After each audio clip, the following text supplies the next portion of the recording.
It is July 1st, 2014, Canada Day, in the moon Mesamsota.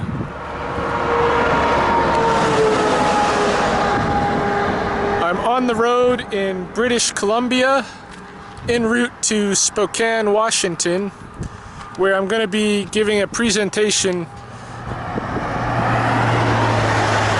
to the Board of Governors of my college at their annual retreat. But taking this road trip is providing me with a good challenge, because having adopted a locavore diet, now I've got to do it on the road. And so this morning, before taking off, I packed up my tools, and I'll show you. I got a new tool yesterday, which is this thing. This is called the NutriBullet. I'm sure a lot of people are familiar with this. It's basically a little high-powered blender for making smoothies, and it works like a charm. I should have bought one long ago. I also brought a little George Foreman grill and a thing for my water. It's full of rainwater right now, and we'll see if that lasts me or if I have to find some more water. But I figured with these couple of things, those would be some essential tools. And before hitting the road, I made myself a good smoothie this morning. It had dandelion greens, it had curl dock greens, prickly lettuce greens, wild mustard greens and flowers. It had white clover greens and flowers. Had one whole radish from my garden with the leaves and all. It had a few tomatoes, some bullberries, some gooseberries, a few strawberries, couple of fairy ring mushrooms out of my yard, and one raw egg, and some rainwater, and blends it up, and it just tasted awesome. So I'll be able to use this, I'll be able to make use of this blender and get in a lot of my locavorism on the road. Everywhere I pull off, I see things that would be good. I haven't been harvesting along the way because I don't know, what I'm going to be allowed to take over the border or not. But like, for instance, I just pulled off here, and you can see this. This is a wild mustard right here. I could take the stems off of that, eat those. Over here, this is prickly lettuce. Like, I had some of this morning. Certainly I could add some leaves of that into my mix. Over here, we got pineapple weed, which I think I'm gonna harvest this pineapple weed because it makes such a good tea. That'll be a good tea for in my room. So I'm gonna harvest this before I go and take it with me, and hopefully they won't bug me at the border about it. But yeah, anywhere I stop, there's good stuff that I can make use of.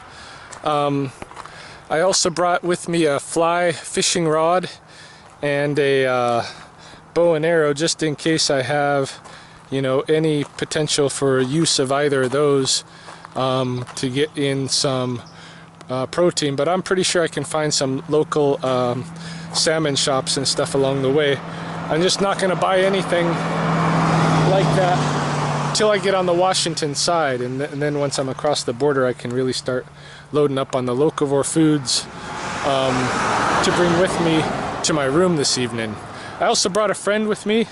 Might as well show him. This is Quint, the grappling dummy. Quint is along for the ride with me, and we've stopped at a few places, and he's had his picture taken with people, and he's enjoying the trip. So yeah, locavorism hits the road.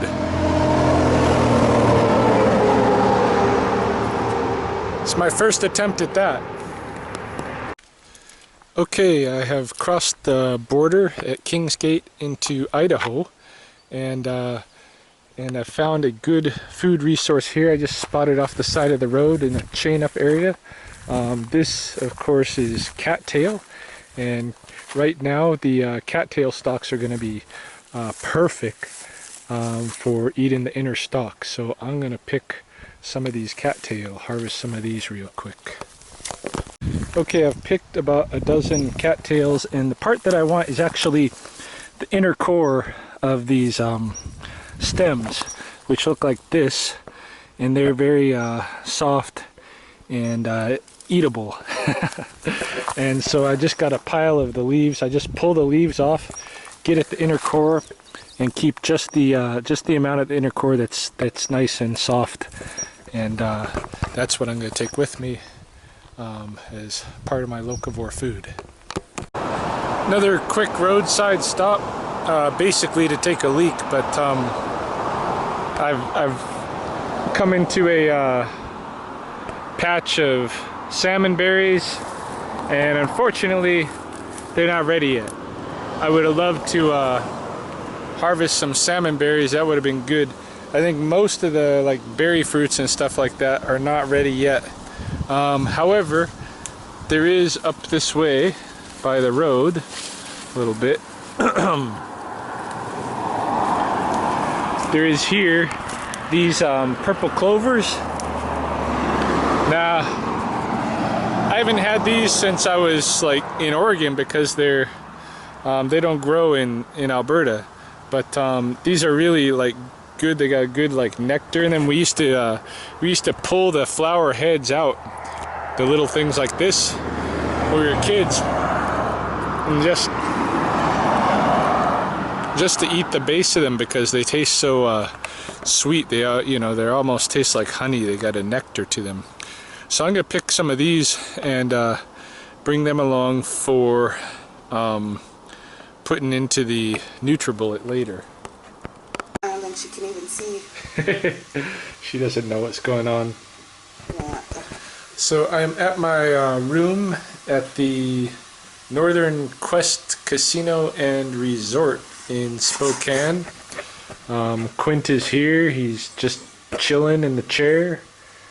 And I've got some meat on the George Foreman grill.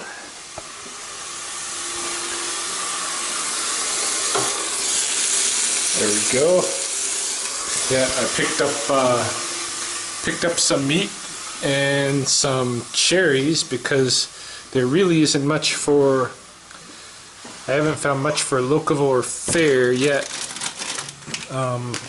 on sale, but there was these cherries, and these cherries are a local product. So I got cherries and I got meat.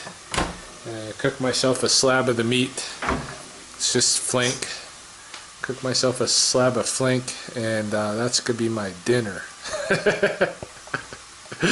And let me tell you, all of the restaurants and stuff driving in were very, very tempting. I was just thinking, I can have real Mexican food if I want, and I could have Taco Bell if I want. But no, I exercised my willpower, and I'm having some home-cooked flank in my room with my George Foreman grill.